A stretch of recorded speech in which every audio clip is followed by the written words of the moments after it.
cool on this computer. Okay, Chuck, take it away. Okay, well, thank you for inviting me. Just some odds and ends at the beginning. Kim, congratulations. That is big. Now, everything you send out from now on, it doesn't matter if they say yes or no. You're at the pinnacle.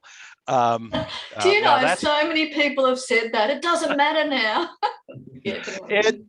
We're all different, but I think the burden that lifts off, first you get tenure and the burden comes off, and then, maybe you get promoted to full professor, and then it's just, and then you get on every committee, unfortunately. But congratulations, that's big. I loved listening to what all your areas of research are, and where I hope what we're going to talk about tonight will have some relevance is no matter what area you're looking at, find out what other disciplines are studying that, and read their literature and look for those sparks to jump back and forth. I just said we're all different, but to me, that is so intellectually exciting. And when you see those sparks jumping back and forth, now hit Google Scholar and see if anybody's writing about it in PR Inquiry or PR Review or Researcher. And if nobody is, the field is wide open for you to maybe really make some interesting contributions.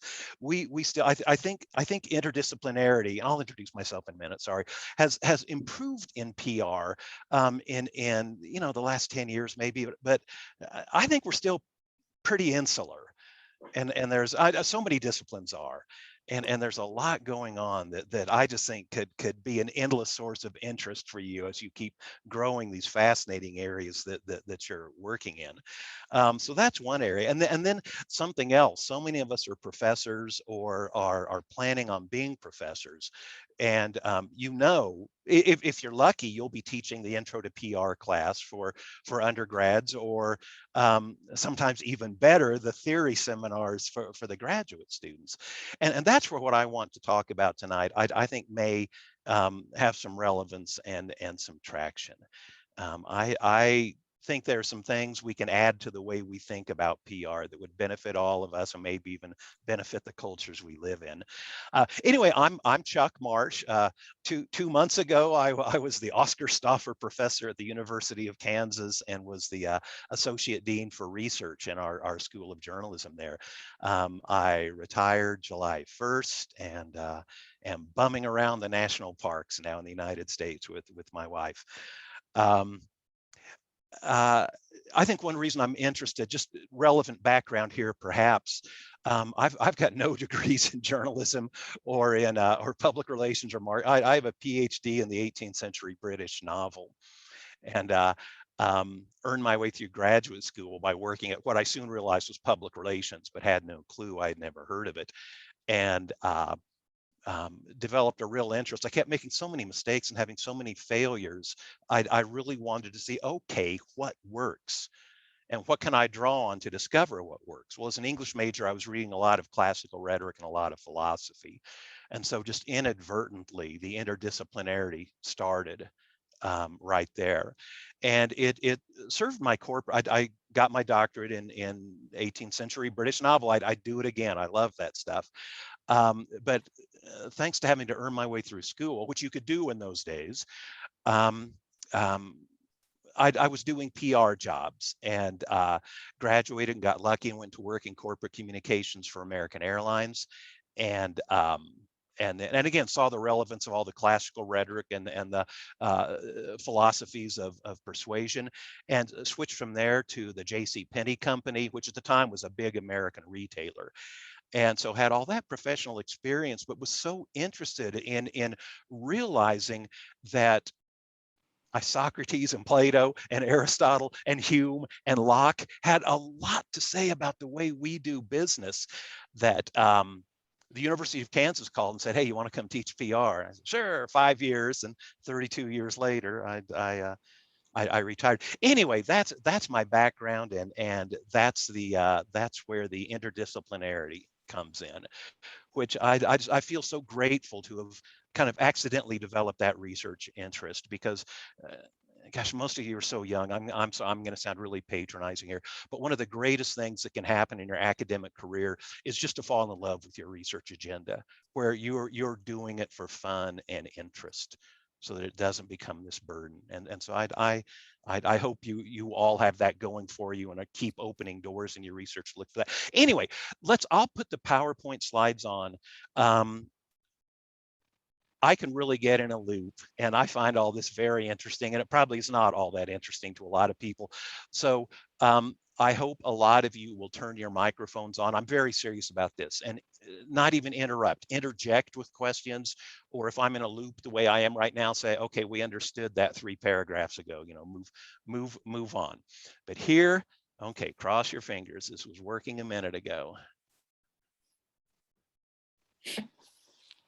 Everybody got it? The amazing slideshow? Okay, thank you. Yep. What my research has led to is concepts of reciprocity in relationships, and what that means for resource acquisition, and what other areas of research can tell us about this. So the bottom line, gosh, I'm sorry, I forgot. You can tell it's been a while since I've taught. I hope you can see the whole screen. I'm sorry about that. I should have tailored it to having the gallery up there.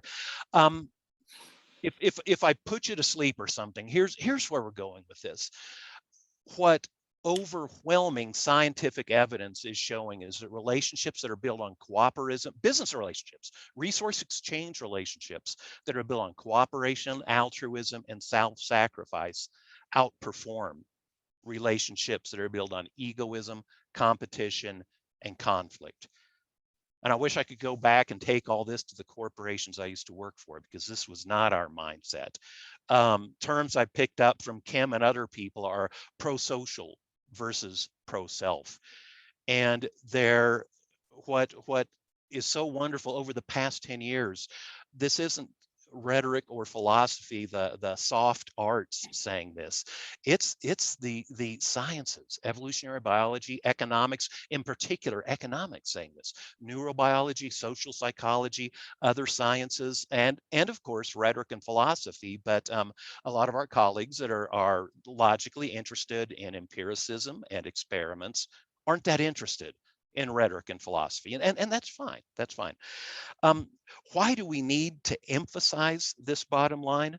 Well, one, finally, there is scientific proof that actually being a good person and looking out for other people, whether they can help us or not, is good for business and public relations. So more on that in just a moment. My opinion is, another reason we need to emphasize this is, I think, and this is very beneficial, but in public relations, I think we're still wandering around for best practices, what we used to call a dominant paradigm, a cross-cultural way of doing business that seems to fit and seems to work and seems to fulfill the purpose of public relations. And we're still wandering around, thank goodness, looking for that, just in my opinion. Another reason is, and this may be really United States centric, but I think probably the best-selling PR textbook in the United States tends to emphasize relationships built on competition and conflict and winning for your organization and client. And if the other guys can win too, that's good, but that's not the main point. So I think there are all kinds of reasons to emphasize this. And why is this not advancing? There we go. Way back in the 1990s, when I started doing my research, and holler at me if you're not seeing the Spice Girls here. We did have kind of what this is such academic speak, but we had a dominant paradigm, kind of. It was two-way symmetry, two-way symmetrical communications from the IEBC Excellence Project, and Bob Heath was probably talking some about this. And it uses communication to manage conflict and improve understanding with strategic publics. It's a good guy model of PR. With a symmetrical model, both the organization and the publics can be persuaded, both can change their behavior. Well, that was kind of the ideal, and there was our main way of doing business, maybe. But even the proponents of that and the shapers of it and the discoverers of it, so to speak, said that it was not the most practiced model, that something called two-way asymmetry was. It's probably common history to all of you, which said that PR is the use of research communication to discover the means of pursuit, not as good guy an approach. It was, we're going to win, and if you can win too, that's great. Consensus on two-way symmetry did not last that long. Some scholars like Michael here were talking about power disparities and two-way. How can it really be two-way symmetrical if one party is much more powerful than the other? Professor Robert Brown wrote an article called The Myth of Symmetry. And then this next one, I hope you can all see this. McKee and Munchie, this is from their award-winning book, Reconfiguring Public Relations. I always get it mixed up with the Kevin Maloney title. But listen to this sentence.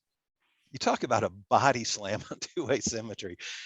Let us be clear that although we have multiple doubts about its methodology, its intellectual depth, its standards of proof, and its implementation, we have no problems with the idealism of two-way symmetry. To us, it is common sense that for long-term relationships, you treat your partners and prospective partners with respect as to what they say and what they seek, and discuss ways to resolve differences. The real difficulties come with how to do that. Oh my gosh, what a sentence! Can you do it with a Scottish accent? So it sounds like oh David. yeah. Let's be clear. Yeah, we need David McKee to say that with that smile. Years later, I still read that and think, thank God I'm not on the receiving. I'm sure I've been on the receiving end of something like that, but I haven't seen it. That last underlined sentence, the real difficulties come with how to do that. I think interdisciplinary studies of what kinds of relationships are the most effective in terms of acquiring resources. Recent research can show us how to resolve the difficulties of how to do this. I hope. Anyway, where are we right now? We're in a time. These are some of my favorite scholars here. Lee Edwards, British scholar, says we're in a time of paradigmatic variety. And Tim Coombs and Sherry Holiday say it's a time of pluralistic approaches. I think Carl Botan was talking, one of our speakers in this a while ago, and he talks about the paradigmatic variety, and one has subsided, maybe another hasn't replaced it. So what's been going on over the past decade or so? And again, this is just my take on it, and I hope others will push back if they want to. We're seeking common ground among the different frameworks, this paradigmatic variety and all these pluralistic approaches. Do they agree on anything? And I think one thing, I'll list a whole bunch of articles in just a minute, but Michael has written about this, Maureen has written about this. I'll bet a bunch of you have as well. The resource dependency theory, which is an impressive name for something that's not very difficult to wrap your mind around. To fulfill their values-driven goals, organization, others, entities need resources. Okay, not a brain buster. Some of those key resources are not controlled by the organization or entity. And so here comes public relations. To acquire those resources, organizations and other entities build productive relationships with the publics that control the resources.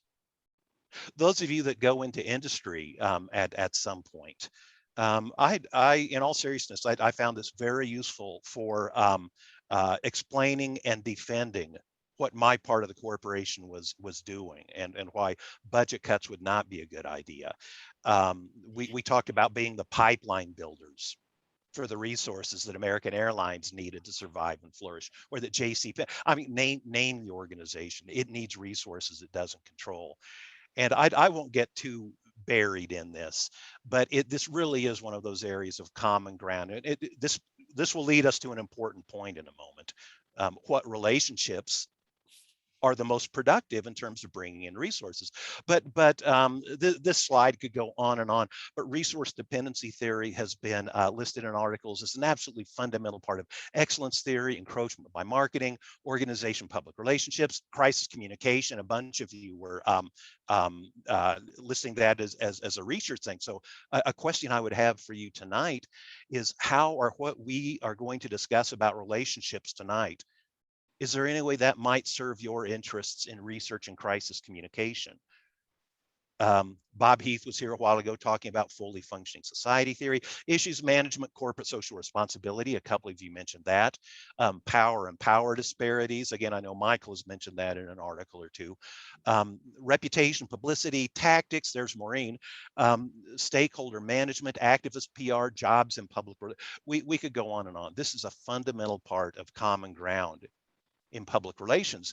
So a big question for public relations, if that is a big chunk of our common ground, is what kind of relationships bring in the most and the most sustained resources? If that's what we're about, if we're the pipeline builders, are there best practices here? And I'm going to make an oversimplification, but I not much of one. I think it's fair to say there's a basic split in public relations theory right now. There are theories that skew toward the egoistic, pro-self, take care of number one approaches. And these say that resource producing relationships are built upon the management of conflict and competition. That language is going to sound familiar to some of you. There's strive for harmony approaches.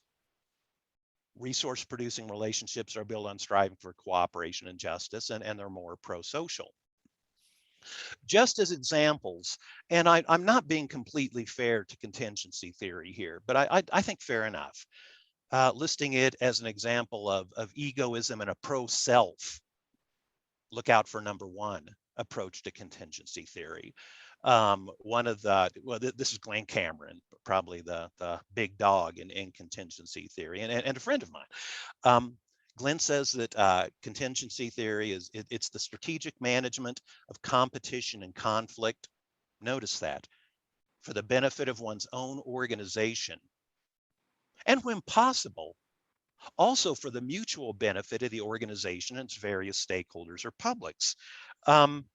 He goes on to say it's a theory to understand how the inevitable competition and conflicts that occur in a complex world can be managed. Now, I don't dispute that, but I think maybe contingency theory is taking a wrong turn by continuously focusing on competition and conflict. Why not focus on enhancing cooperation and resource acquisition? It's the strategic management of cooperation and self-sacrifice for the benefit of one's own organization. Probably no one here in this conversation is as old as I am, but this used to be called the contingency theory of accommodation back in the 80s or 90s when it came out. And it has slowly, think about that, the contingency theory of accommodation. It has slowly morphed over the decades to now it's actually being called the contingency theory of strategic conflict management. Well, enough.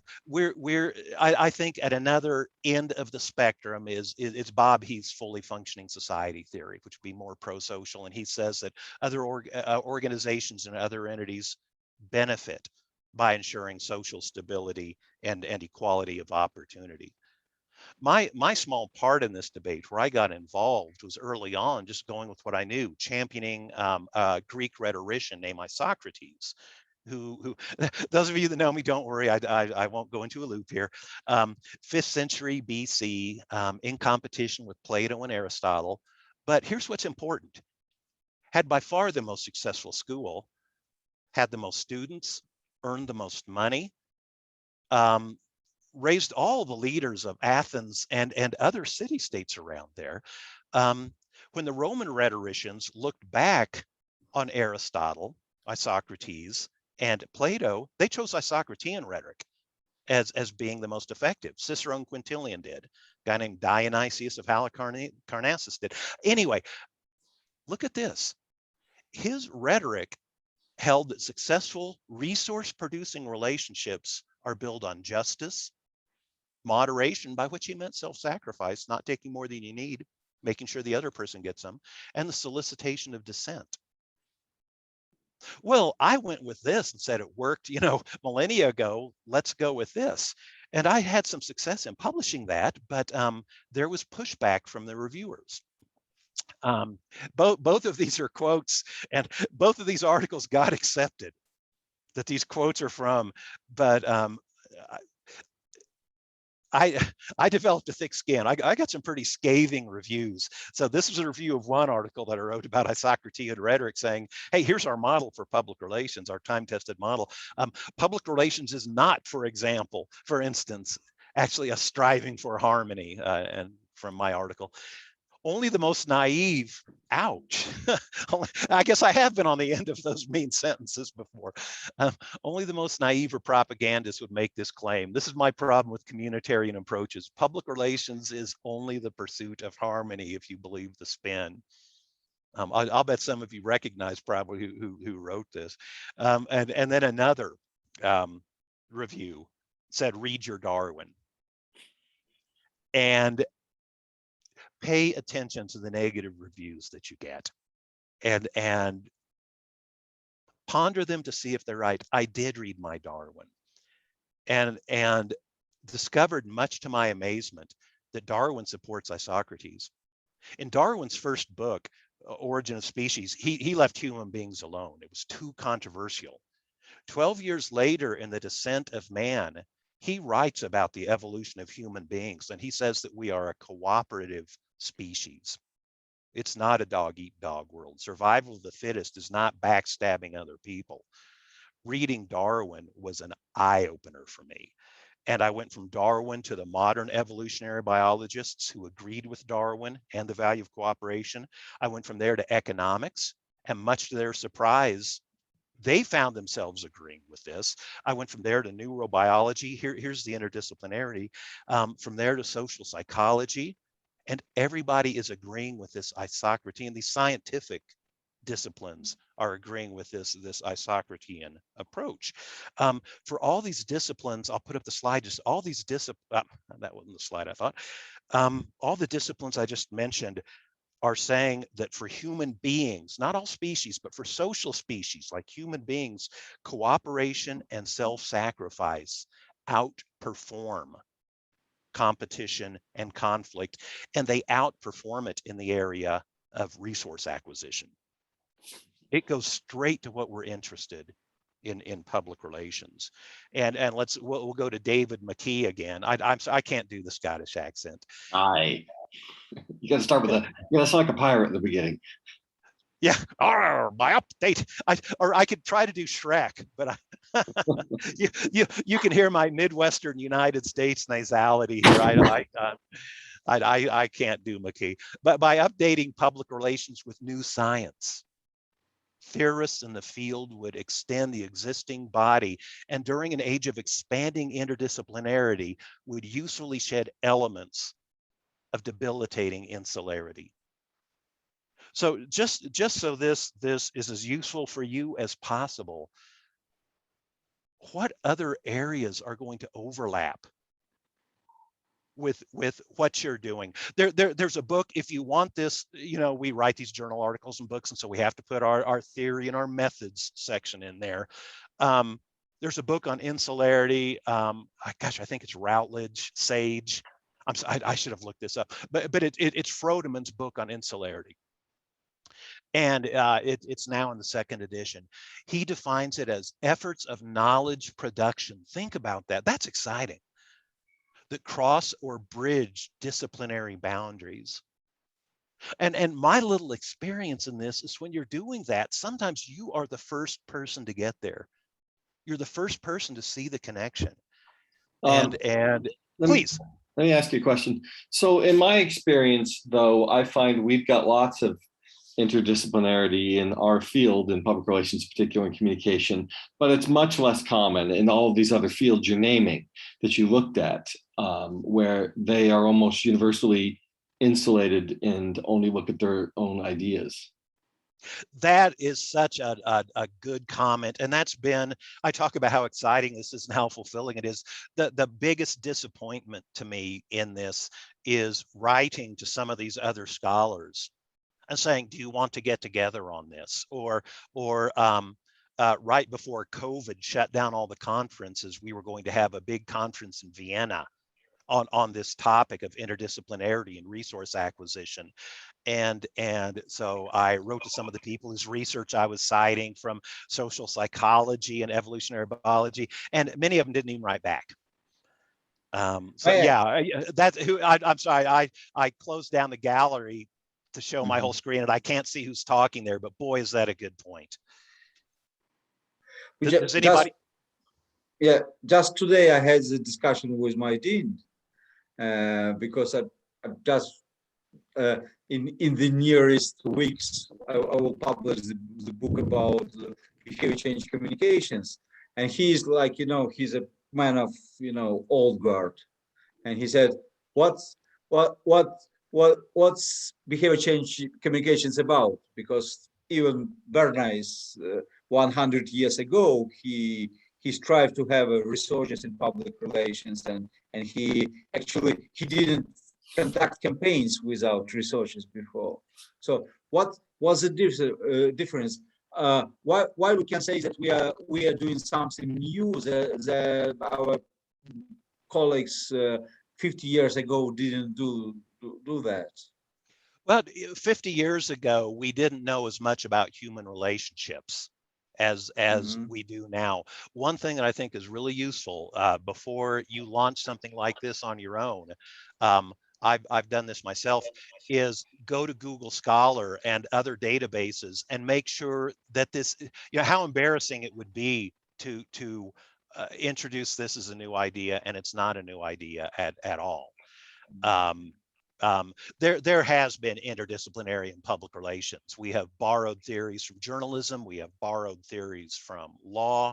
I'm not sure we have borrowed as much from the hard sciences like evolutionary biology and some others. Certainly with sociology and anthropology, we have. Getting into the dynamics of what makes successful relationships, though, and borrowing from sciences and that, we have not done that much. But yeah, if I seem to be suggesting that there's been no interdisciplinary research in public relations, that would be terrible, because one of the raps against our profession in the early days was we were borrowing too much from the legal profession and too much from journalism. So thank you. That's a very good point. Yeah, there is a famous British author which writes about public relations, Paul Holmes, and he has this statement: take PR departments out of School of Journalism, something like this. He made a speech in Kiev recently. That we might benefit from that.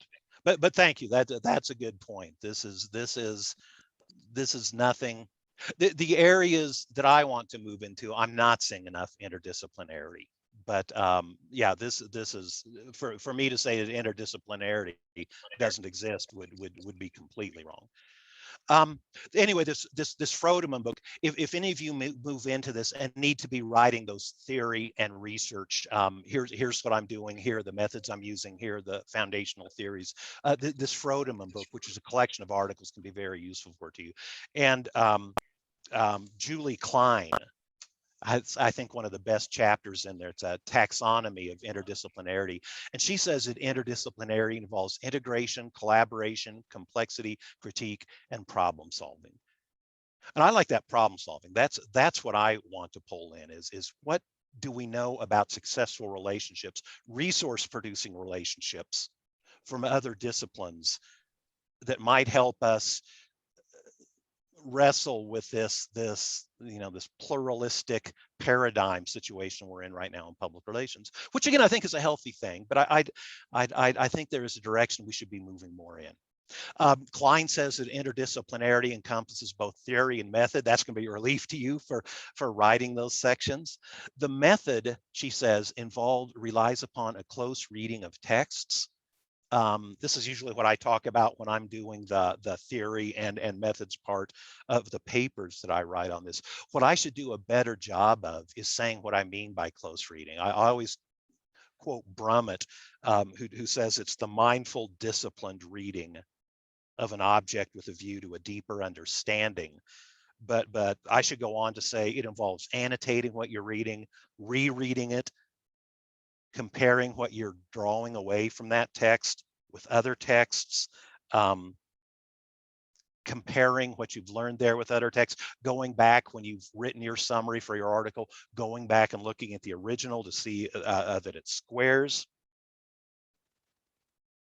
To get into the multidisciplinary support for what I want to talk about in public relations, what I've studied so far is evolutionary biology, economics, neurobiology, and social psychology. Very, very targeted searches. I hope it doesn't sound like I'm saying I'm an expert in this. I'm not even a novice in these, but it's. I was just reading an article about one of you mentioned anthropology, and I was reading an article by a distinguished paleoanthropologist.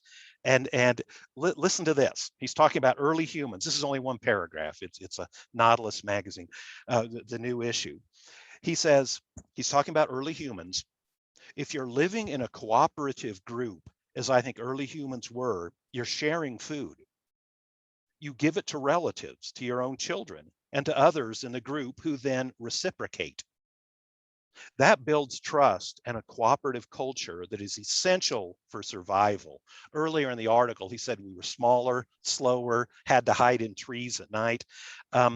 To me, the only way that early humans could have survived through these millions of years of living in an environment that is full of predators is if they looked after each other and were hyper cooperative with one another. So I didn't even know that paleoanthropology, anthropology through the study of fossils, was a separate discipline, but I can't wait to look at that. Just before we jump into the sciences, and again, thank you for that earlier interjection, and I can already tell I'm getting wrapped up in this and talking too fast, so please interject and make this useful for yourselves or tell me to move on or whatever. May I ask a question? Oh, please. Have you had this experience or feeling that reviewers don't like interdisciplinary papers? Because, for example, I have an experience. I wrote a paper at the intersection of entrepreneurship and public relations, and I got this feeling that reviewers didn't like to see theories and concepts from the entrepreneurship literature, because all the reviewers were from public relations. You know, it's possible that could be kind of an artifact of that particular area. I used to have terrible luck getting this published, and my wife is within hearing distance. I'm going to flatter her. I was not getting these articles published, and she read one of them and said, I hope this may be relevant, that this was so off the wall that I needed to do a much better job in the abstract and in the very beginning of saying why this mattered. What does our discipline gain by something that's coming from an unusual direction? And I started doing that, and it was a night and day difference. So I do think there is some insularity among reviewers, and I think there's still a bias for qualitative research as opposed to quantitative research. Pardon me, I said that backwards. There's a bias for quantitative as opposed to qualitative. Sell it hard. I don't oversell it, but maybe go back and challenge yourself on since this is going to be a little bit unusual, are you devoting time at the beginning to saying this is why this is important? This is why we need this information. Maureen, you want to jump in? I do. Hi, everyone. So here, I'm a journal editor. So actually I can speak to it because there's a lot of people who are early and mid-career on this call. Kim, the new professor in the house, she can ignore all this. It's really your front half. The front half of the paper has to say and make it clear why this evolutionary theory or neuroscience theory or in any outside theory has relevance for public relations. And it has to be done in the first couple of pages. And as Chuck's wife said, has to be done in the abstract as well. Now, here's what I've discovered. I have 5 reviewers who are really open-minded. And they're actually 2 are in New Zealand, and there's a couple in the United States. So when I see these pieces, right, that might not even have any public relations in them, I actually send them specifically to these people who are, if it's not good, they'll tell me, but they see stuff in it, and through their review, they can guide that author down that path. I will tell you right now that I am most interested in pieces that are going to push our boundaries. I am so tired of SCCT. I am so tired of OPR. I am so tired of social media and crisis and experiments and internal communication where symmetrical relationships build trust and make workers more productive, right? There's like 5 approaches that are just coming in. I mean, I sometimes turn on peer review and I get 7 articles, and each of those articles is on one of those 5 topics. And they're technically proficient, they run the right tests and they have a decent sample. It's not very diverse, I would say.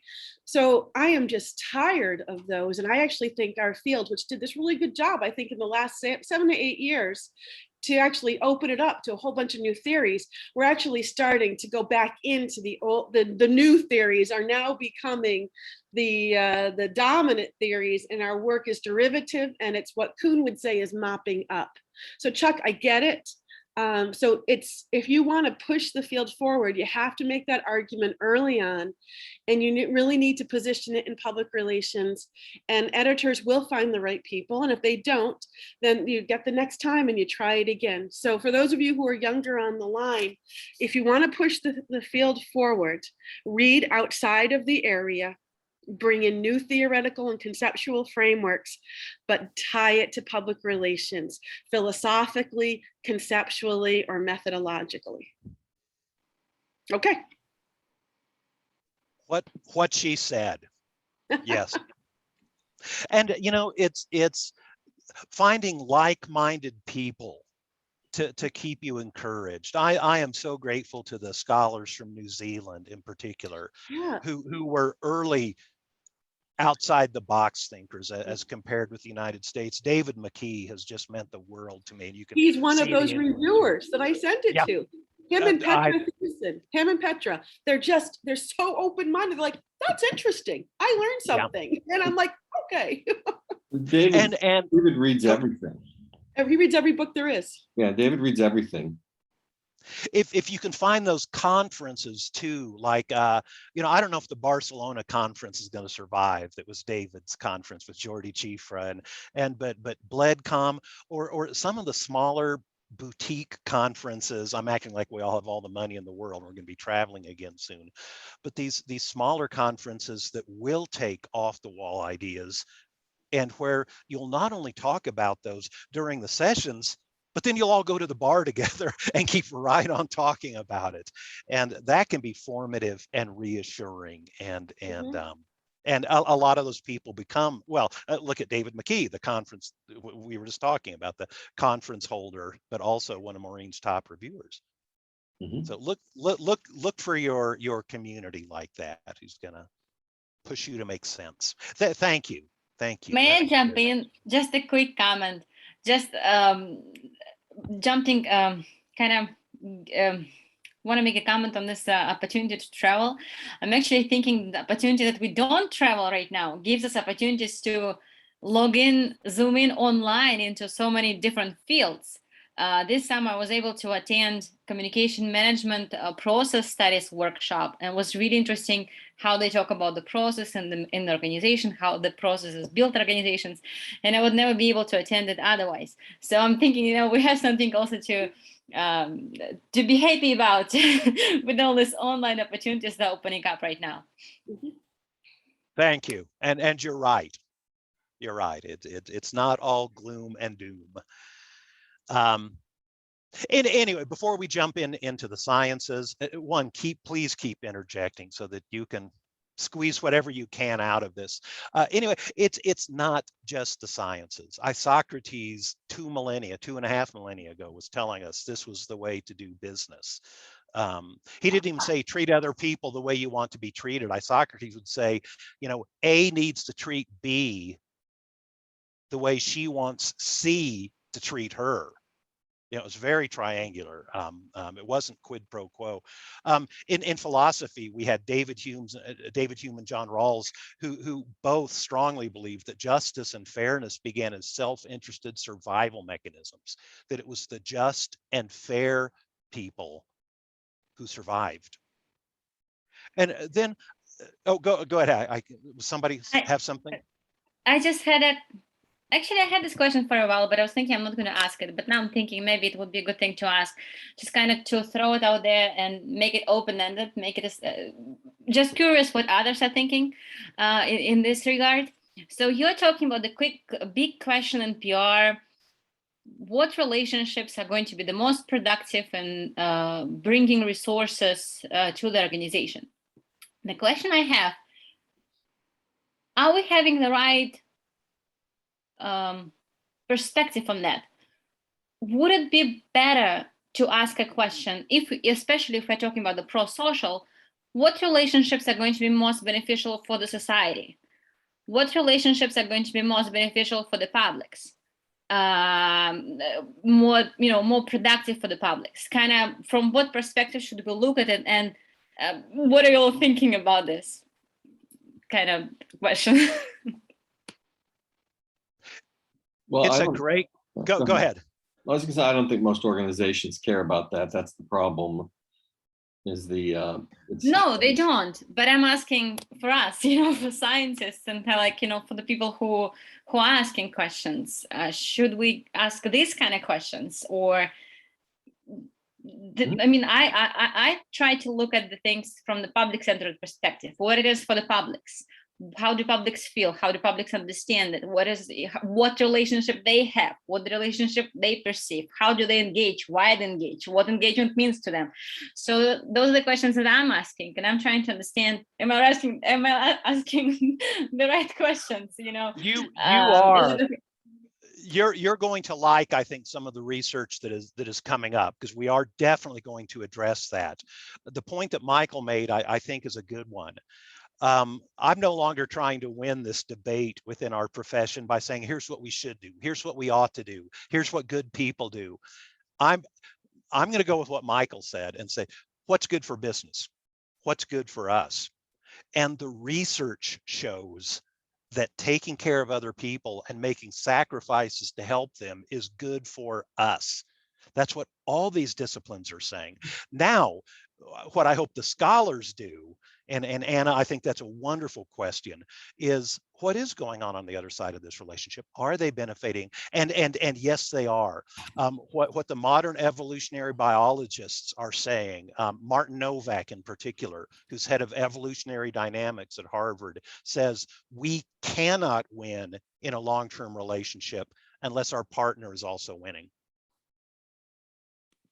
And I'll show you that. So I'm probably being too cynical here and saying, I'm not going to fight this on idealism or I'm just going to fight this on pure resource acquisition, what's good for us.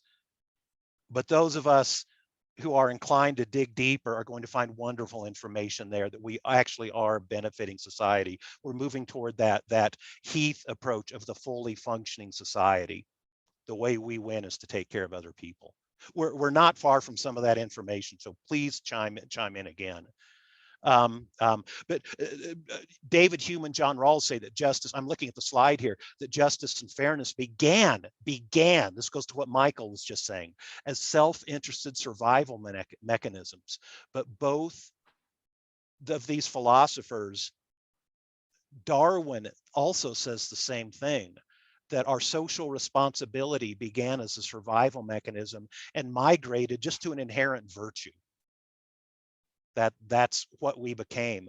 But before I move away from this slide, I think an overlooked article in our profession is one by Larissa Grunig and Elizabeth Toth, and I should have written down all the authors of this important article.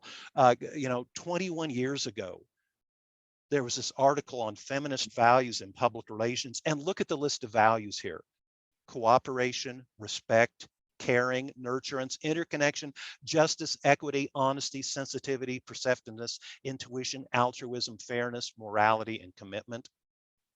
If we do move to a new paradigm of what may be the best way to practice public relations, and that's such a loaded thing, there are going to be cultural differences.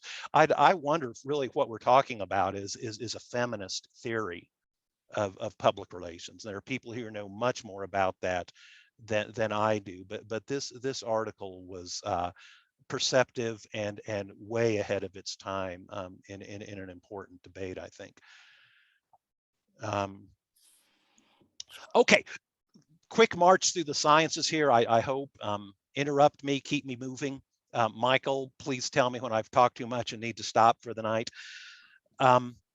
Evolutionary biology.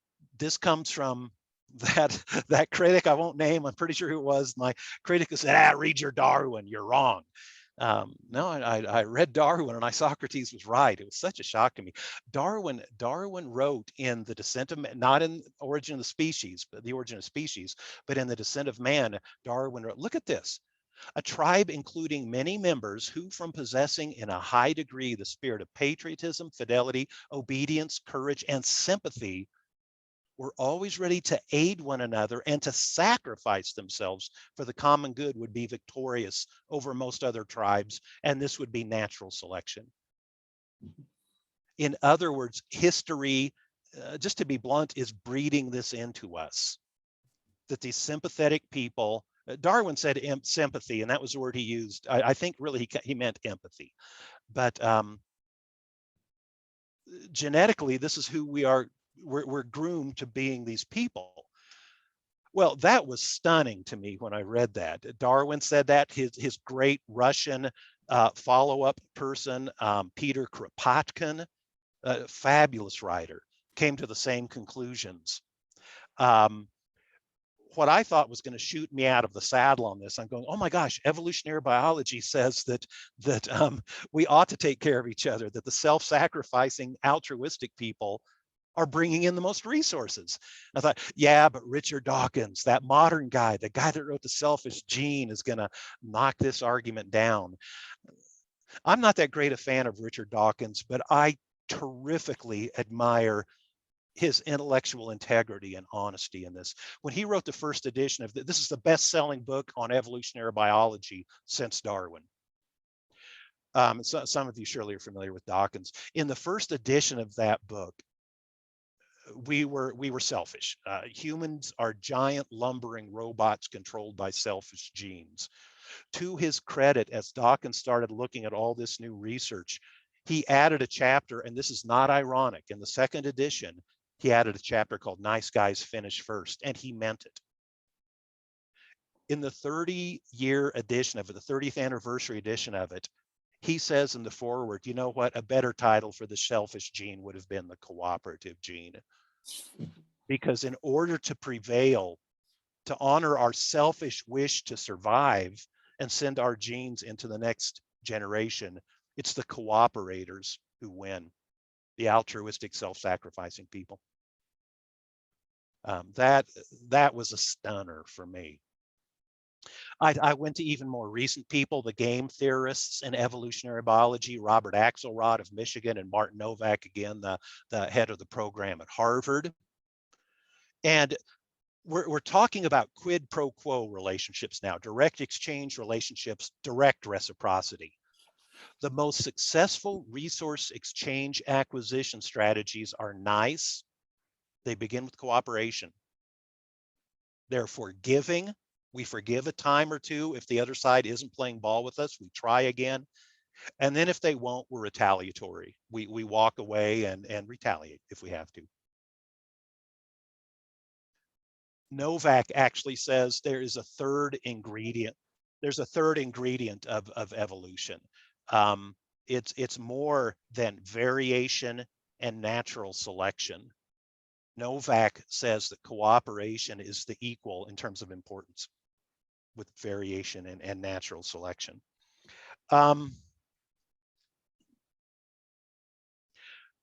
Probably the most amazing thing that I ran across in my research was Novak's exploration of, okay, if good guys finish first, if the altruistic self-sacrificing people bring in the most resources, what is the most effective? I know we're supposed to be nice. I know we're supposed to be forgiving. I know we can be retaliatory. What's the most effective thing? It turned out to be something I had never even heard of. Indirect reciprocity. Get this. Indirect reciprocity is assisting others without the expectation that they will or can return our generosity. And the way this works is it builds reputation and wins relationship partners who have observed or learned of our behavior, and they trust and respect us, and they want a relationship with us. Novak champions this. I looked at Dawkins. Dawkins said, yeah, this is for real. Edward Wilson, two-time Pulitzer Prize winner, evolutionary biologist, is a strong advocate of this. But basically, here's what it looks like. Indirect reciprocity is A assists B. That's action one. And notice there's no return action. B can't or doesn't return the action. It's just B's in need. And action two is an observer, C, seeing this and liking what A does and opens a relationship with A, sends resources, opens negotiations for a relationship.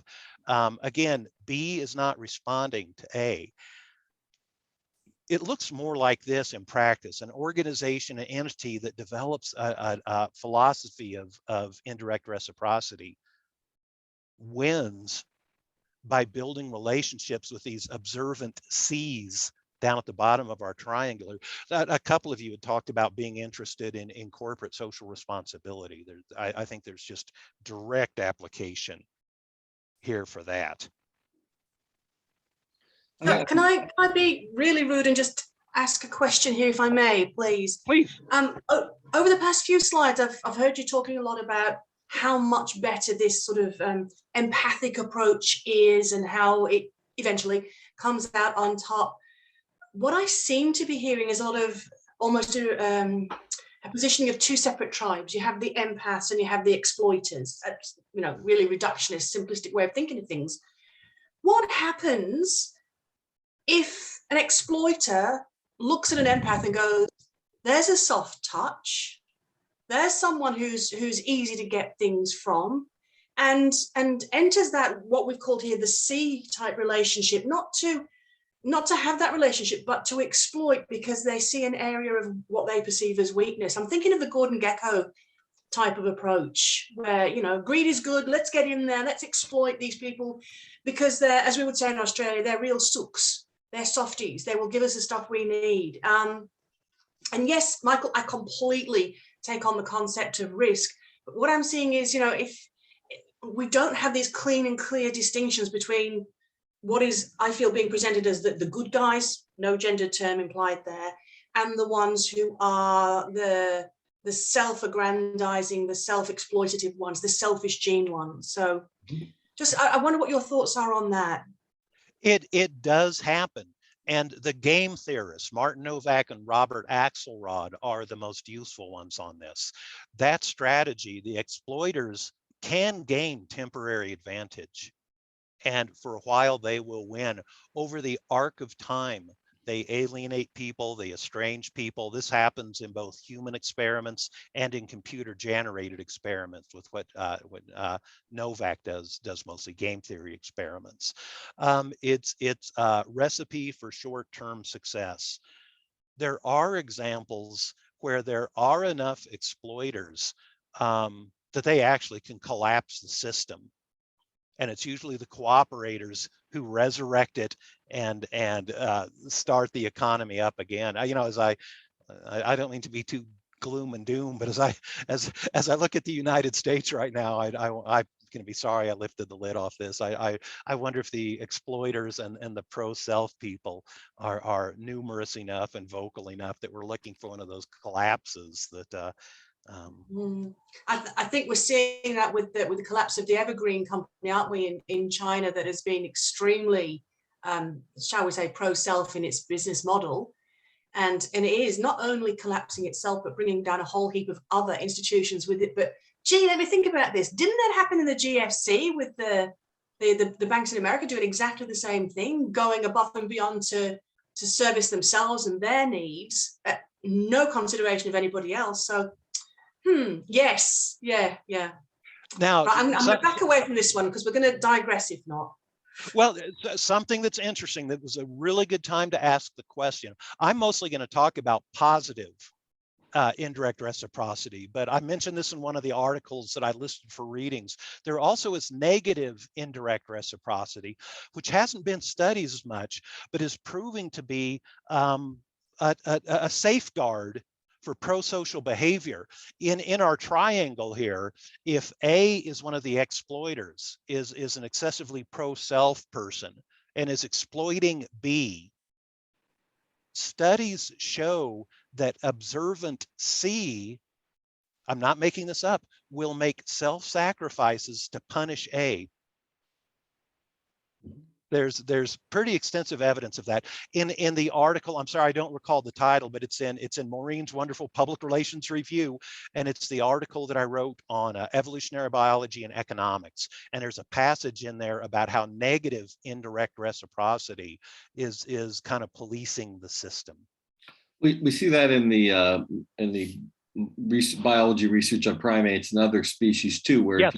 If somebody gets a disproportionate reward or is mistreated, the other will respond by supporting them. A self-correcting mechanism, I like it. And I'm sorry, I didn't see who said that, but that is so right.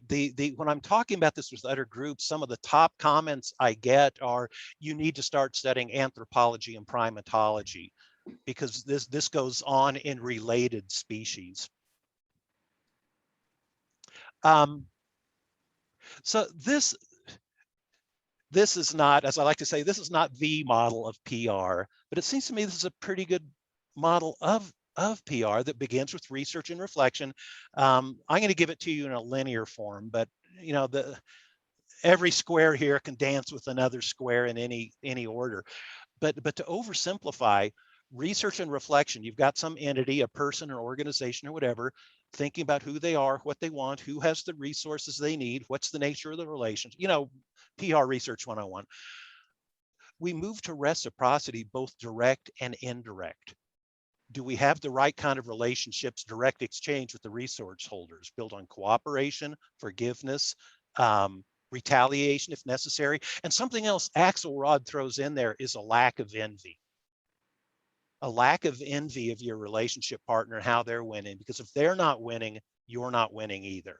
And again, extensive game theory. Axelrod used to hold a competition on what's the best relationship strategy, and he finally quit doing it because the same one won every year. It's in his book called The Evolution of Cooperation that was so influential for Dawkins.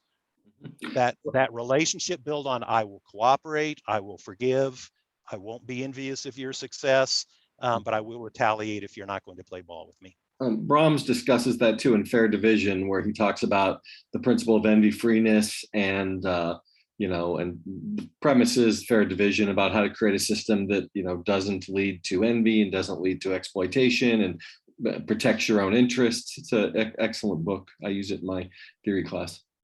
I was making notes on that. Thank you. What both direct and indirect reciprocity do is builds relationship, builds reputation, especially indirect reciprocity. That leads to relationships, and the relationships lead to resources. So it really is. I like the person who challenged the sexist approach of guys, but it goes back to Dawkins, nice guys finish first. From economics, and this is in one of the articles that I threw at you, so I'll try not to bog this down, but after Dawkins jumped on board with this, that yes, cooperative relationships, self-sacrifice, altruism really do outproduce the other ones. I thought, well, okay, now the one that's going to shoot this whole theory down is economics. And so I did a study of articles in the economic journals. I went to their database and also Google Scholar and who mentions indirect reciprocity in the title, and found 14 studies of indirect reciprocity in economics, increasing amazement on their part in these 14 studies over from 2000 to 2018. They're on board now. In fact, indirect reciprocity has helped launch that newish area of economics called behavioral economics, where human beings are performing anomalies. We're not behaving the way we're supposed to behave. Anyway, what you may have seen this from the article if you had time to scan that. This is what the economists have found. And there have been no challenges to this. The conclusion from economists is indirect reciprocity does exist. It's powerful, and we should be paying attention to it. It's pervasive in human transactions. It can fuse basic social instinct and strategic thinking, exactly as Darwin and Hume said. And there's no stigma for this. Was a fascinating study. Even if we see somebody's doing it strategically, indirect reciprocity, A is helping B, and we go, we know what you're doing. We still look at A and go, okay, let's have a relationship. Motivations for indirect reciprocity exceed eventual material benefits. I think that's really just a restating of the above bullet point. Reputation management is a main driver. People have realized, consciously or unconsciously, that indirect reciprocity is a huge reputation boost. It can be negative, involving punishment. We've already talked about that. This is important. Several studies have showed this. It can survive misinterpretations of reputation, as long as you're not doing indirect reciprocity as a one-off. If it's an organization policy and people misunderstand what you're doing, it's not fatal. And it stimulates, this goes to Anna's question. Indirect reciprocity stimulates cooperation within a socioeconomic environment. Other people see us winning by behaving this. There's a really good model of this I'll show you in just a moment. And it's much as Bob Heath says in Fully Functioning Society Theory, we can elevate the tone of performance and conversation. So that was one of the most powerful things I discovered in this research is the economists were caught by surprise by indirect reciprocity, but they do see the value of it. Neurobiology. I thought, okay, well, let's see what these people say. And what I did with, I'm going to look at my notes and see what the method here was. I used Shimago to see what the top 10 journals were for two categories within Shimago: behavioral neuroscience and neuropsychology. Took the top 10 journals from both of those. That led to a list of 17 journals. This time I didn't look for indirect reciprocity in the title. I just said, doesn't mention indirect reciprocity. Sometimes it was only in the footnotes, but there were 11 substantive articles that used the term indirect reciprocity. And this was just from the beginning of time to the year 2018. And one of the most interesting things, indirect reciprocity, pardon me, that neurobiology said is, they said, we're way behind the evolutionary biologists and the economists on this, but here are our initial conclusions about indirect reciprocity. Again, that self-sacrificing behavior. Neurobiologists include that human beings are wired for cooperation, helpfulness, prosociality, and reciprocity, both direct and indirect. They say it does have specific correlates, and notice the plural there. They say there's not the altruistic part of your brain. There are several elements leading to such behavior. They look at the next one. They say environment and culture are involved in pro-social behavior. And again, there's no single exclusively biological cause for indirect reciprocity. And then just some of the, I thought some of the more impressive quotations from these articles that surfaced. The ability of Homo sapiens to cooperate and act pro-socially, again, these are scientists, is undoubtedly one of the biggest, if not the biggest, reasons why our species has flourished. From an evolutionary perspective, we care about our reputation. Okay, this now is Hume, Darwin, Dawkins, Novak, Wilson, the economists. This is all about building reputation that leads to relationships, that leads to sustainable resources. From an evolutionary perspective, we care about our reputation because it indicates that other community members can cooperate with us. And this cooperation provides us with greater access to resources, which in turn enhances survival rates. Just two more. Look at this. According to the competitive altruism theory, I love this. Only human beings can take altruism and then take it back to pro-self behavior. I love it. Competitive altruism theory. Competition for interaction partners occurs within a biological market, and individuals who produce the strongest signals of quality. Those of you that study signaling is big in all these studies because of the need to build reputation. Strongest signals of quality via helping will be preferred as partners. People choose interaction partners based on cooperative reputation. And then bless Meshi's heart in this last one. Darwin has said it's natural selection. We've seen this 3 or 4 times. Novak of Harvard says it's natural. Natural selection is driving us to form a good reputation in the eyes of others. Can I ask a question? Please. This goes back a ways, but I remember back in the 90s, we had a lot of these pro-social ads back in the 70s and 80s of teaching people to share and, you know, be kind to other people. And then you had this backlash of people basically saying, don't tell my kids what to do and don't try to teach my kids, you know, to be pansies by being nice to people and stuff like that. It seems like there really is a sense among some people. And I get this here in Australia from many people. I've heard this from many people who've told me that, you know, Maureen and I often help people and we don't do it because we think we're going to get something back. But there's this real sense like, you know, why would I waste my time helping a student if they don't give me anything for it? There's this real, I think, original Darwin sense that, you know, we're on our own. And I'm wondering how much of that you might have seen or if you've seen that. It's that, to me, is one of the most interesting points in all of these studies. And I think the best statement of this is an article that just came out a couple years ago. It's in the articles, the readings that I included. It's from a social psychology journal, and the article is called "Generosity Pays." And I'm skipping ahead to a slide, but this answers your question, I hope, or at least addresses the good point you just raised. It's a study of studies, and all these massive data sets show the value of indirect reciprocity. People who practice indirect reciprocity earn more money and have more children over the course of a lifetime. Data set after data set, not designed to do that, but all these data sets show that to be true. What the research also showed, and here we go, is we don't believe that. There's something in it. Again, I've never seen evidence. I'm old. I've never seen evidence line up like this before, where there clearly is a best way to do business. Mm-hmm. And it is clearly direct reciprocity built on those qualities of cooperation, forgiveness, et cetera, and indirect reciprocity. I just think it's indisputable from so many scientific disciplines.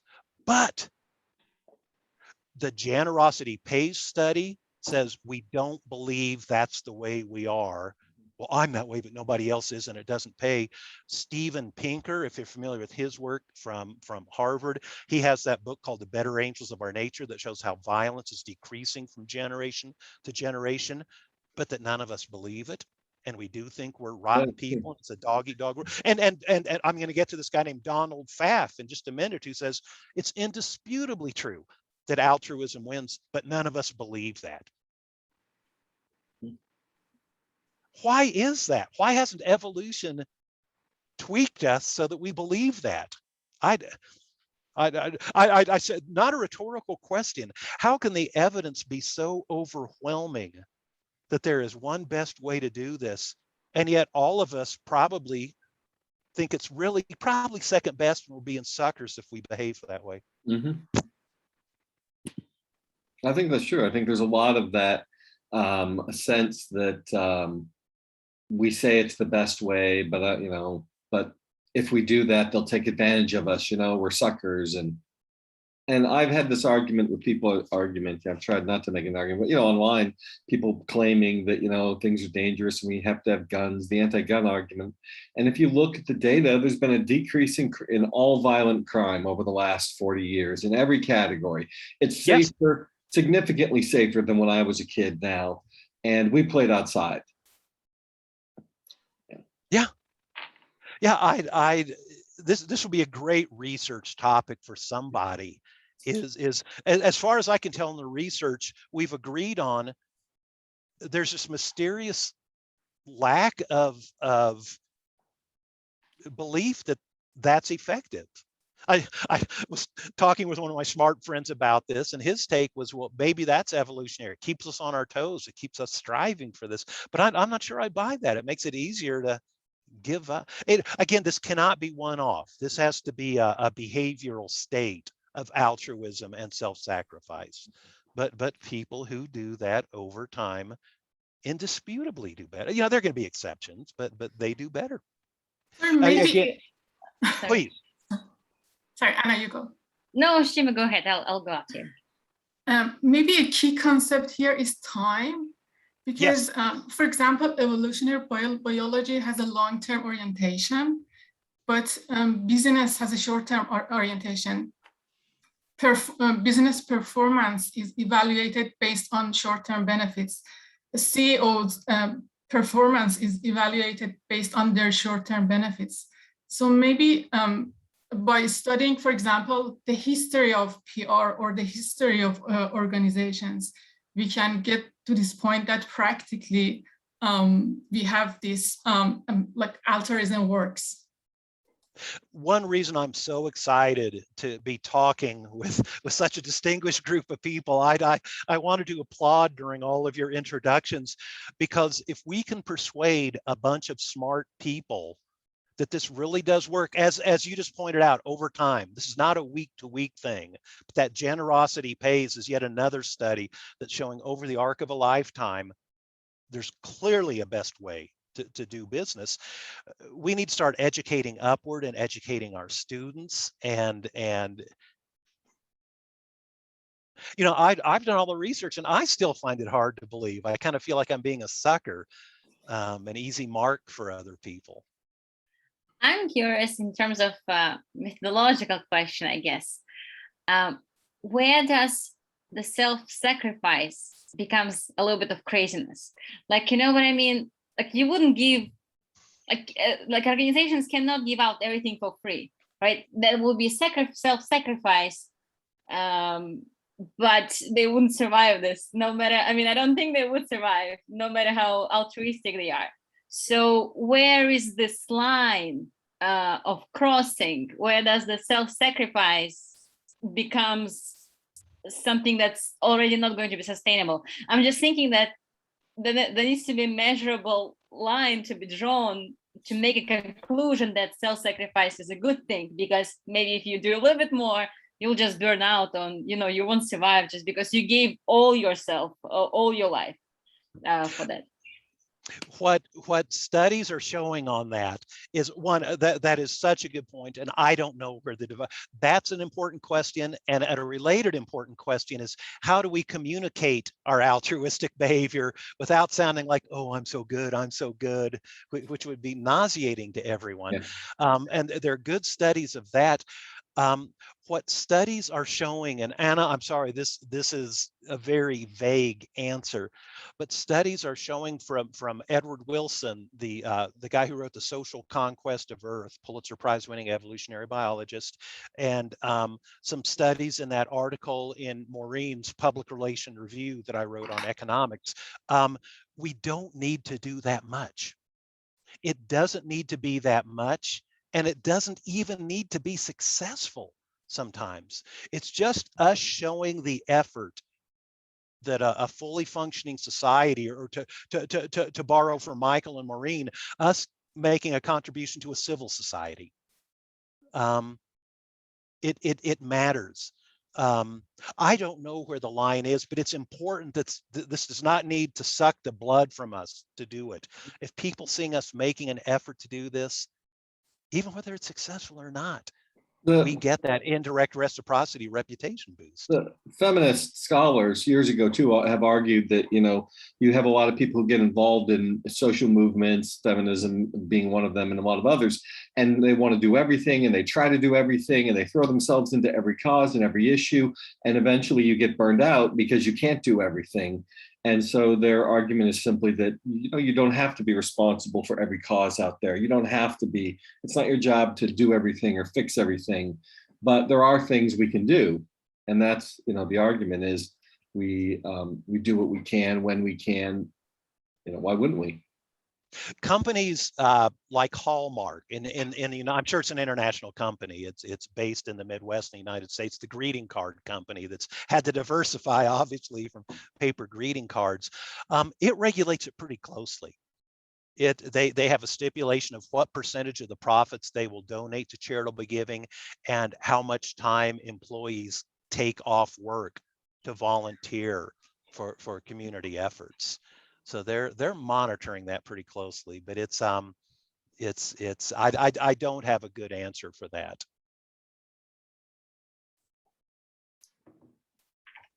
Okay, I'll push on until somebody. Thank you. The questions are better than the presentation here. In the long chapter on neuroscience that I included within the readings, there's really distinguished neuroscientist, neurobiologist named Donald Pfaff, who's won 2 lifetime awards now. And he has what he calls the altruistic brain theory that if you're, oh, go ahead. Okay.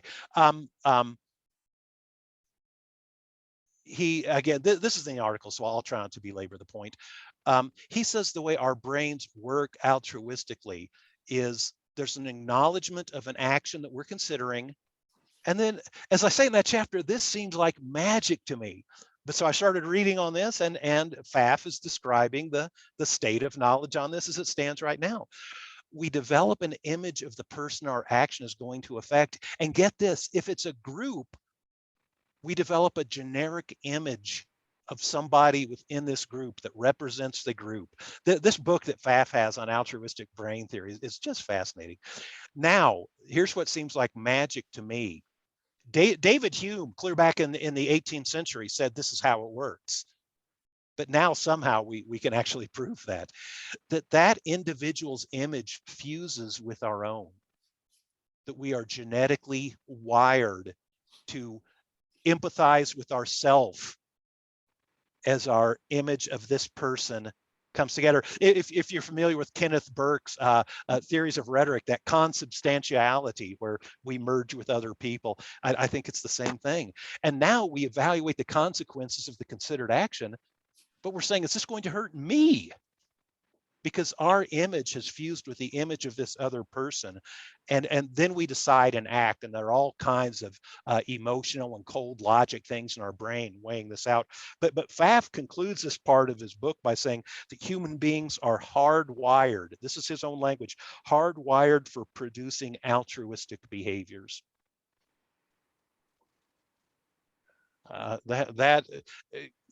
Indirect reciprocity was the most amazing thing I learned in all of this research, where I had to just get up and walk away from the table and go, how can this be true? But when I read that part about the mirror neurons and the fusing of your image plus mine as I'm contemplating an action that would affect you, again, it's one of those just get up and walk away from the table for a moment, because it's an amazing world we live in. Okay, moving. The end is in sight here. I'm in the last lap if I'm killing you here. I've done this with social psychology and the methods here. I used Shimago and journal citation reports and picked the top 15 social psych journals from each of those journal raters. I searched both of them using their own databases like PsycInfo, just for the term indirect reciprocity anywhere in the article. Turned up 47 articles from those top journals. 14 were substantive. It was more than just a footnote or a paragraph. What social psychology concludes, and this first slide on this, there aren't very many more, is pulled from that article I included in the reading called Generosity Pays. which is really just a landmark article, a massive study of studies from the United States, United Kingdom, somewhere else, I can't remember. People who enact indirect reciprocity, self-sacrificing behavior, no expectation of return, earn more money over the course of a lifetime. People who enact indirect reciprocity have more children over the course of a lifetime. And now we go to the part that Anna, or I don't recall who brought this, we don't believe it. We don't believe it. And we think it's a losing strategy, despite all this evidence that we haven't studied enough yet. So the ball's in your court as you teach your PR theory courses. You can help redress this misunderstanding maybe. But again, it's not just the impressive authors of this article. Steven Pinker says the same thing in his book called The Better Angels of Our Nature. Don't drop that book on your foot. It's about 9 billion pages. And Donald Pfaff, that guy we were just looking at, Altruistic Brain Theory, says the same thing. Indisputably true, but none of us believe it. What else do we know from the social psych articles? It is effective in large societies. In large societies, the possibility of just a one-off where C is going to help A and walk away and we'll never see him, it still works. It still works. Society, it doesn't have to be a neighborhood for this to work. It works in large societies. These last two I really like. I also teach ethics, or I did before I retired.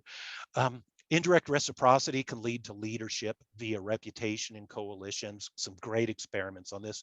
And in fact, those experiments have even led some of the authors to develop this thing called the moral virtue theory of status attainment. They're professors. Competence and dominance are not the only paths to status. And they're talking about the business world and group dynamics. Virtuous individuals with virtue being established via indirect reciprocity also attain status within groups. This goes to a famous Harvard University study of studies, over 30 studies that show that leaders who were seen as being values driven, and the values are generally socially responsible, increase their leadership capacity. There's what's called this is from the Social Psychology Journals. They've discovered second order reciprocity. Look at the diagram here. I drew this and I hate myself for doing it, but this is what indirect reciprocity looks like now based on current studies. F down there in the lower right, F sees C helping A. That golden thing, that golden triangle is our old A helps B and C rewards A. Well, now there's evidence that F sees C rewarding A's good self-sacrificing behavior and F rewards C.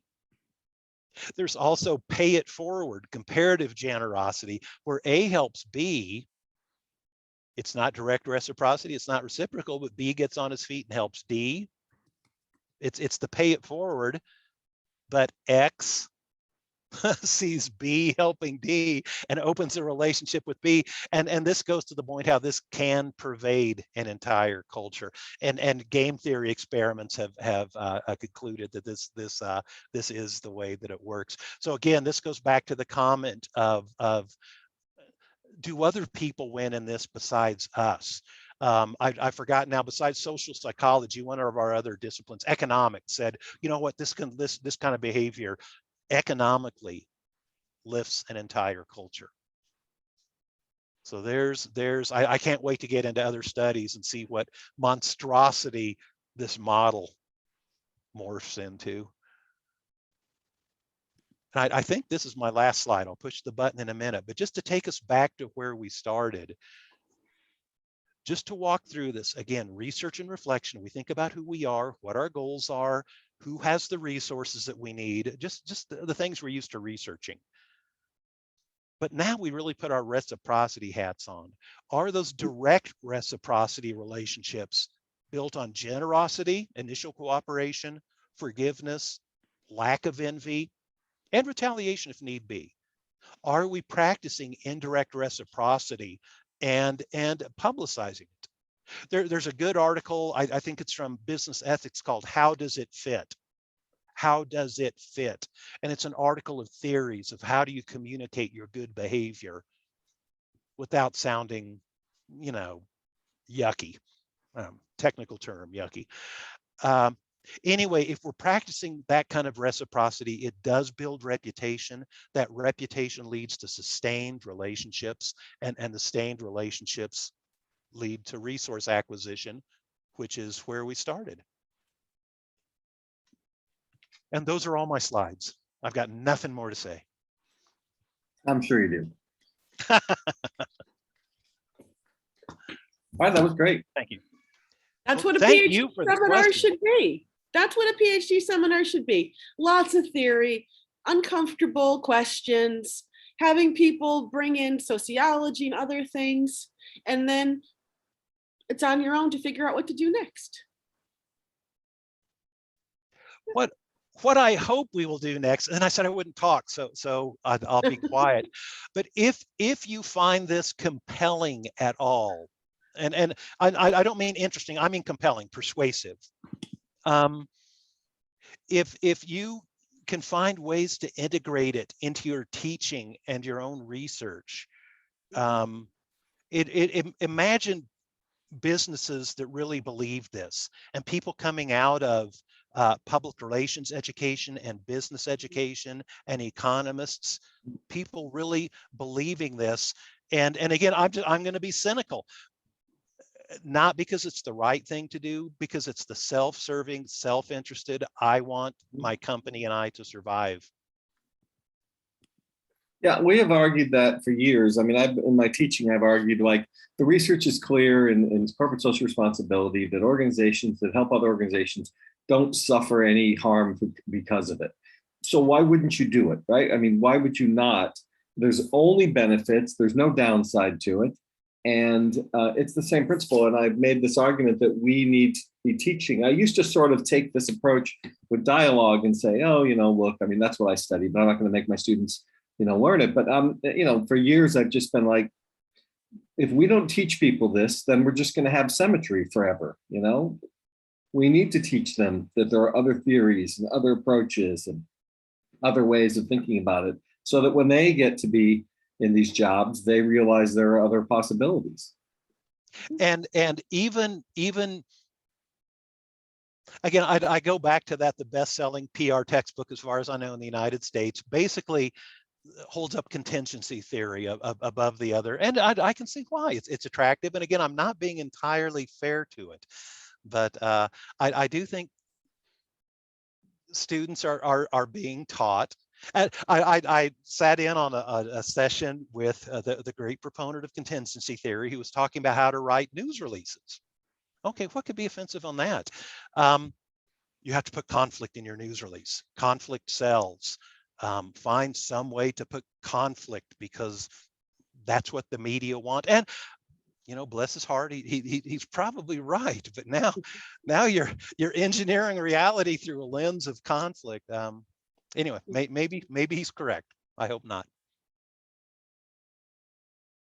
I have to go, Chuck. So I wanted to thank you personally for some really fantastic research. I did in the comments box drop in a few little limitations that I think I saw on your perspective, which I'd love to talk more to you about via email. But just quickly, I think when it comes to the bottom line and engagement being good for business in the longer term, I think that needs to be modified by two things. One is industry, risk-related industries, coal, pharmaceuticals, nuclear energy. They're predisposed to closed ecologies and conflict, and the nation state, where in some, of course, national contexts, corporations are increasingly serving political masters, not public stakeholders, as their first and primary.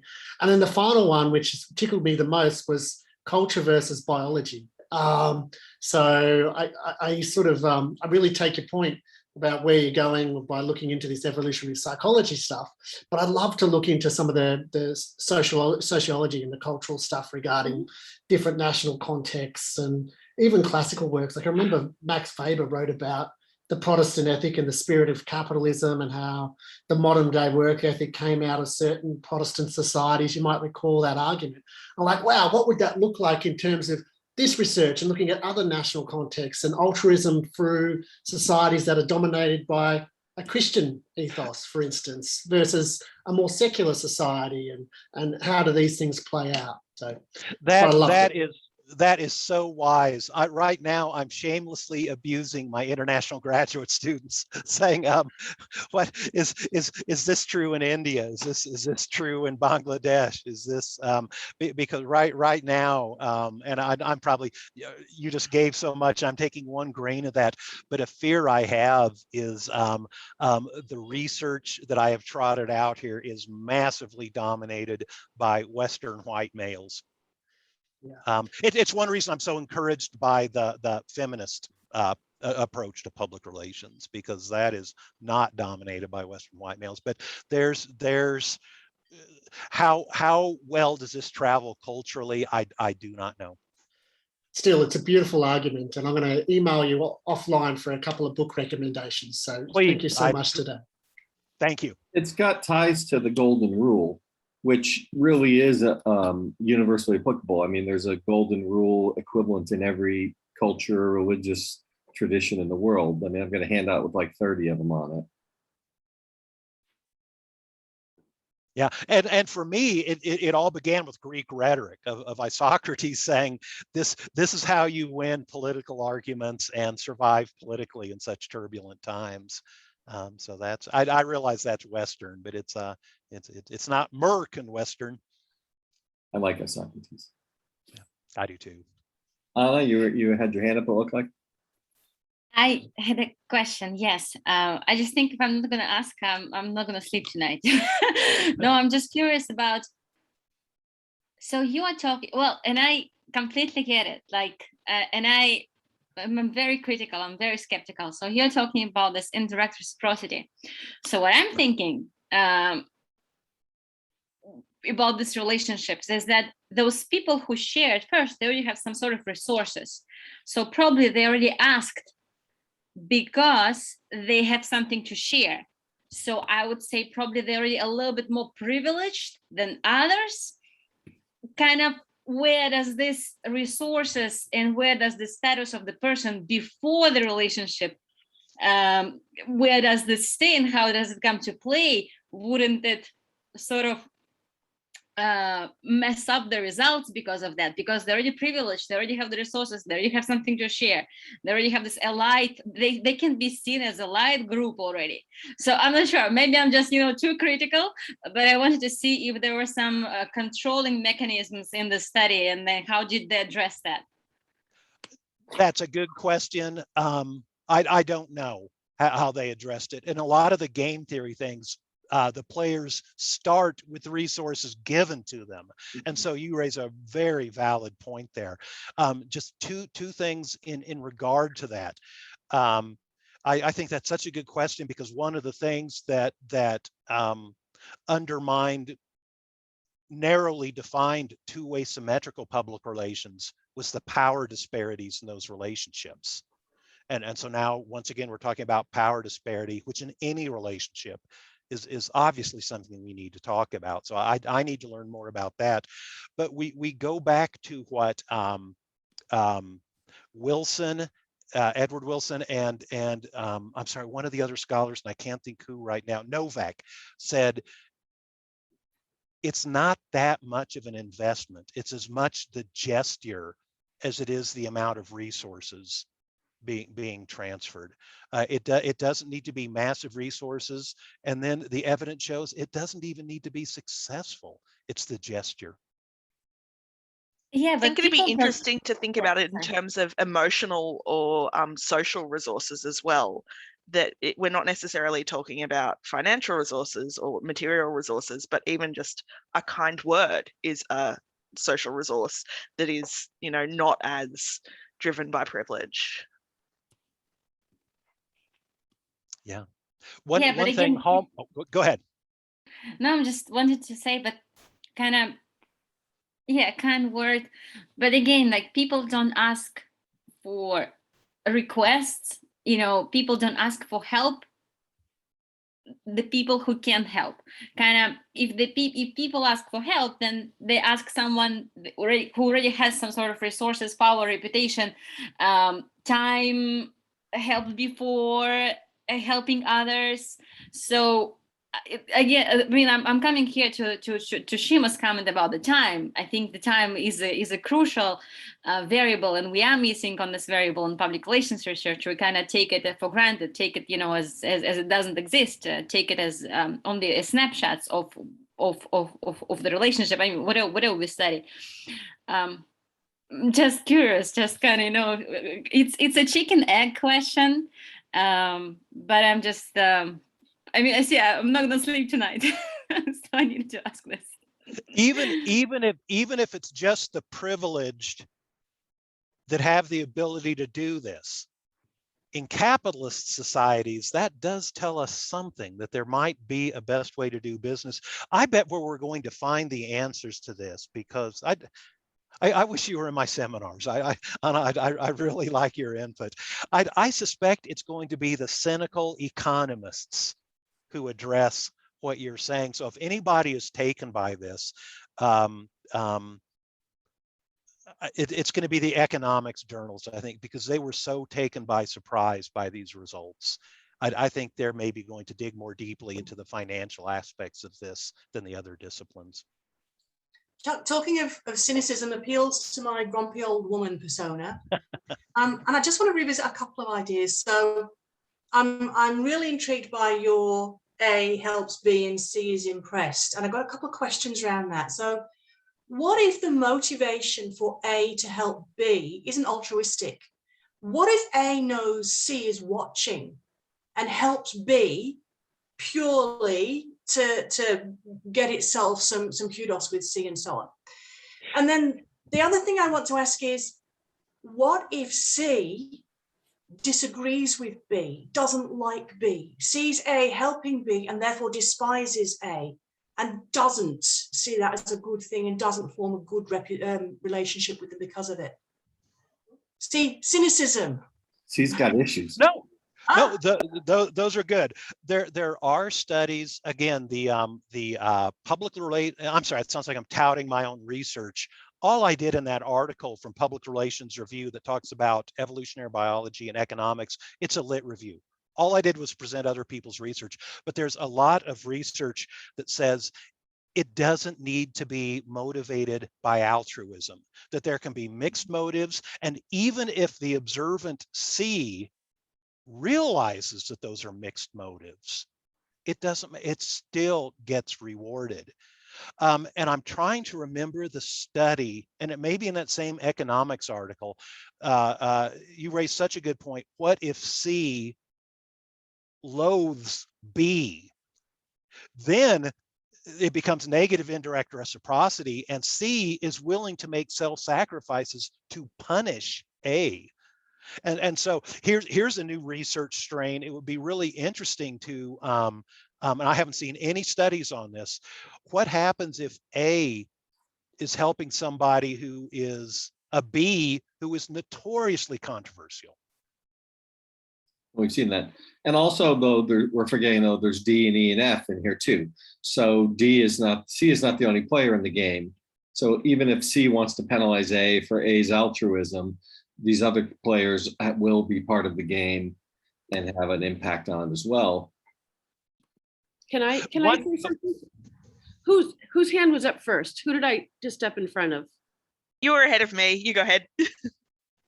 But okay, so one of the things that as I've been listening to this A, B, C, but what if you don't think about A or B or C or D or E or F, and you think about the community and you think about the system, right? Because I've helped people I've hated, really, like despised. And because if they get something and succeed, we all succeed, right?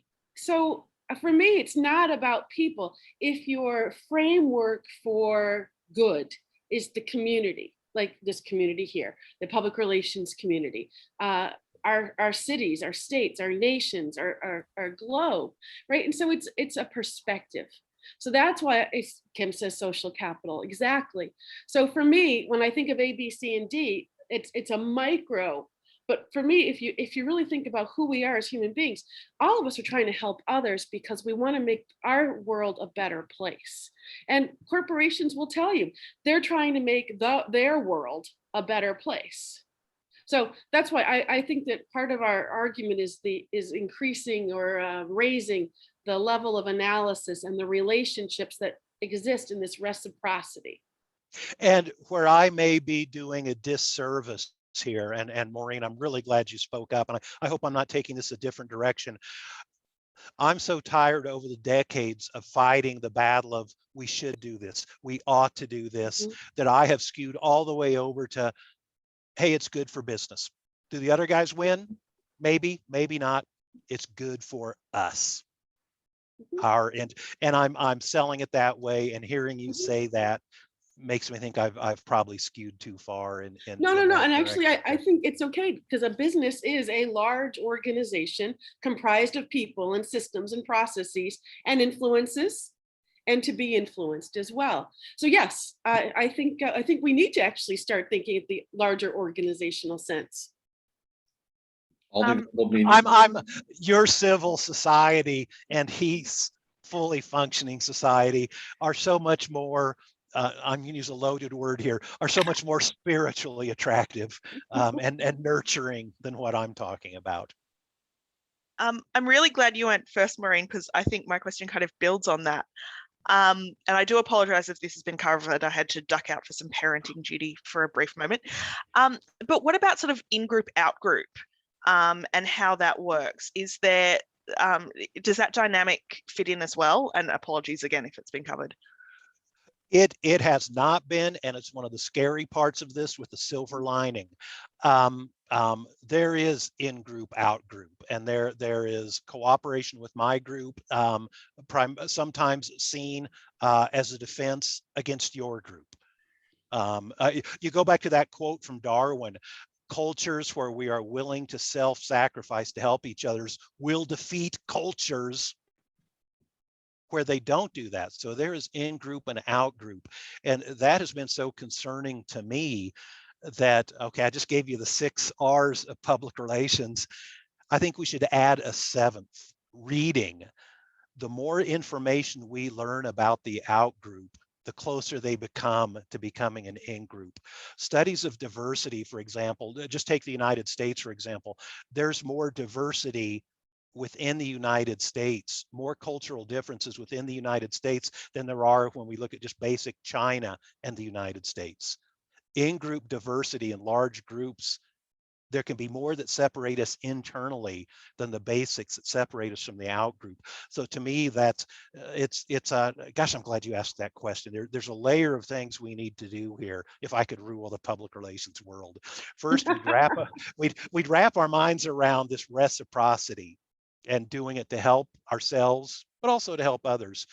And then if we can find common ground with the out groups through reading, continuing education, exposure to the other, we win economically. Okay, it's the right thing to do, but we win economically. So phase 2 of my take over the world is education, continuing education on out groups. Go ahead. Sorry, is there a risk though that the punishing element, the willing to self-sacrifice to punish, then works to perpetuate the out group and the ostracization of the out group? And I'm particularly thinking in the US at the moment, the sort of conservative liberal divide. I think there is that we punish people who cooperate, who work together, and so it actually becomes a negative reinforcing system. Yeah, I don't know what to say except yes. It's interesting to see how many evolutionary biologists, again, scientists, evolutionary biologists in their research include the story of in the Christian Bible of the Good Samaritan, where the Samaritan is the despised other, and a member of that Judaic culture helps the Samaritan, and there's the notion that we will benefit by doing this, but there's that gulf that has to be crossed. I don't have a good answer for that. To go back to where you started, are the people researching this cognizant of the in group and out group? Yes, they are. And the bulk of the research is, and this is a highly biased take on it, the more we learn about the out group, the more possibilities we, one of the articles, I doubt this is true anymore, but one of the articles actually mentions the old questionable fact that countries that have McDonald's franchises have never gone to war with one another. I don't know if that's still true or not. I wish I had a more noble anecdote than that. Luke? I can jump in with a sort of a meta thought here. And I think one of the challenges that we've had with a lot of these different constructs that we've brought into PR from outside, and I speak as someone who absolutely agrees with the sort of utilitarian approach to making the case for using these in this context. But I feel like there are sometimes challenges on taking theories that have such an interpersonal grounding to them and applying them in an organizational setting. And so a lot of what we've talked about, Mitchell's great points in the comments throughout, I would love to see the sort of evolution of this in the same way that we've seen dialogue come from Buber to a place where, I feel like we can apply it fully in an organizational context and it fits for people. So I think we're sort of on that train, but it was great to see some of those processes play out sort of even within these 2 hours, thinking about where some of the limitations might be and what we can do. Thanks. It's a way to study that, and you're going right to one of the most controversial parts of evolutionary biology. Is just my take is most evolutionary biologists believe that there are levels of selection. There's individual selection and there's group selection. And Darwin deeply, and in fact, Dawkins doesn't believe in group selection, and he's kind of an outlier. Darwin, if you recall that quote, literally does talk about the functionings of one group within the group juxtaposed with another group. And then in social psychology, gosh, that fascinating scholar, Daniel Kahneman, I hope I'm pronouncing that correctly. He's a Nobel Prize winner, and basically he studies how we think, and he says that this actually operates better on the group level than the individual level because group decision making is slower, and there are more safeguards on a knee-jerk reaction to the out group. So there are some very good scholars who, the reason I got started on this is years ago. I'm looking at the group picture that you're talking about, is I was making an early presentation on this at that wonderful Barcelona PR Theory Conference, and Michael Palanchar. Michael, I know you and Maureen do. I think he's at Tennessee still, isn't he? And Palanchar listens to my whole presentation and raised his hand and said, "Okay, that's really interesting. It applies to individuals. How about groups?" And I said, "I'll see you next year," with a good answer.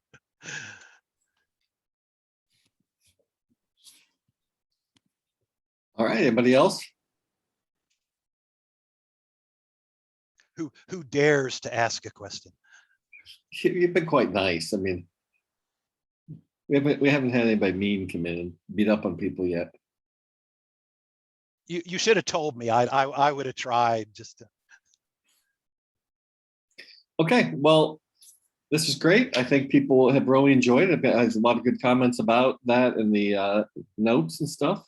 I really appreciate you making the time in your little cabin there in Colorado.